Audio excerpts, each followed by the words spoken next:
विद्यार्थी मनसुख दादा ने कहवा मांगू छू, तुमको क्या लगता था नहीं लौटेंगे।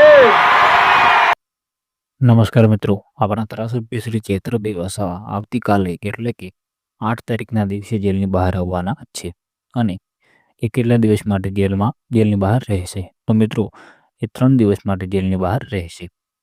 તારીખ 8, 9 અને 10 પછી 11 તારીખના દિવસે તેમની હાઈકોર્ટની અંદર સુનાવણી હશે. તો મિત્રો તમને શું લાગે છે કે 11 તારીખના દિવસે ચૈત્રભાઈ વસાવા જેલની બહાર આવશે કે નહીં આવે તે તમે જરૂર કોમેન્ટ કરજો. અને હાલના માહોલ પ્રમાણે તો એવું લાગે છે કે ચૈત્રભાઈ વસાવા 11 તારીખના રોજ એટલે કે 11 સપ્ટેમ્બરના ચૈત્રભાઈ વસાવા જેલની બહાર 100% આવી જશે અને આપણા આદિવાસી સમાજના ભાઈઓ તથા બધી મહિલાઓ તેમનું ભાવભર્યું સ્વાગત કરશે અને ડીજે લાવશે.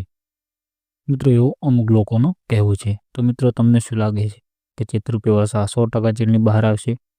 તો મિત્રો મને તો એવું લાગી રહ્યું છે કે ચૈત્રભાઈ વસાવા 100% જેલની બહાર આવી જશે. તો મિત્રો તમને જો આપણો વિડીયો સારો લાગ્યો હોય તો ચેનલને સબસ્ક્રાઈબ કરી દેજો અને વિડીયોને લાઈક કરી દેજો.